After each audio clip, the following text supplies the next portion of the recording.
50,000 कोटी त्याला द्यायला आहेत, पण सरकारकडे शेतकऱ्यांसाठी काही मागितलं की हे 9 लाख कोटी कर्जाचं ढोंग करतात आणि वरतून फुशारकीचं म्हणतात. पैशाचं सोंग करता येत नाही.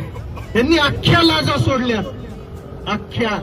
यांच्याकडे पाचवी बहुमत आहे म्हणून हे माजलेत आणि या माजलेल्या भाड्यांना आपल्याला धडा शिकवावा लागेल. हा रविराज साबळे पाटील कायमस्वरूपी मंत्रिमंडळाच्या पाठीमागे असणार, शेवटपर्यंत लढणार.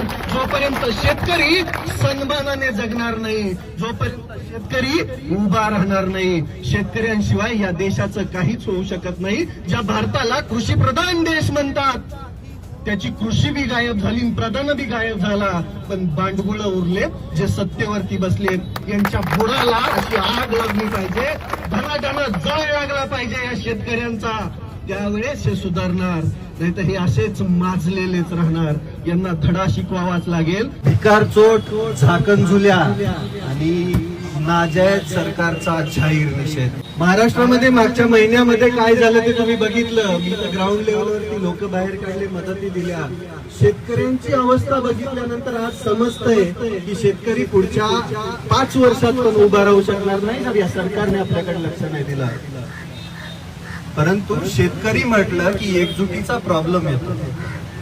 आपल्या शेतकऱ्यांमध्ये एकजूट कधी झाली आठवतंय? कधी शेतकरी कधी एकजुटीने लढलाय कधी आठवतंय? या महाराष्ट्रामध्ये तर कधीच नाही.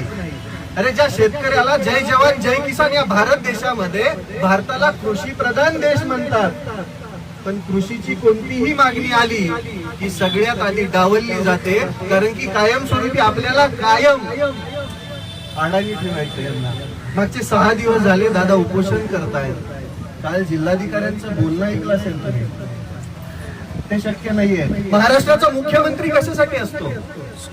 सामान्य जनतेचे प्रश्न ऐकून घेण्यासाठीच ना. ते रात्री नाकातून रक्त आलं, पण जिल्हाधिकारी साहेब म्हणतात की ते शक्य नाहीये. काय मागितलं होतं? फोनवरनं बोलणंच ना.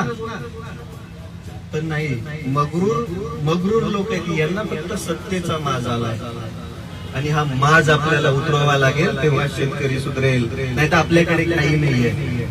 काही आपण शेती करतोय फक्त एवढंच. सत्तेमध्ये बसलेल्या भांडगुळांमुळे आज शेतकरी देशोधडीला लागला, हे कोणाला समजना. मंगेश दादाला पाठबळ द्या. हा रविराज शेवटच्या श्वासापर्यंत शेतकऱ्यांसाठीच लढणार, कायमस्वरूपी मंगेश दादा सोबत राहणार. शेतकऱ्याच्या प्रश्नावर कायमस्वरूपी तो असून उभारणार. त्याचा वळ यांना आयुष्यभर लक्षात राहणार. कारण की शेतकरी टिकला तरच हा देश टिकेल, तरच हा देश प्रगती करू शकेल. कदमों से मिलते हैं, कंधे कदमों से कदम मिलते हैं, हम चलते हैं.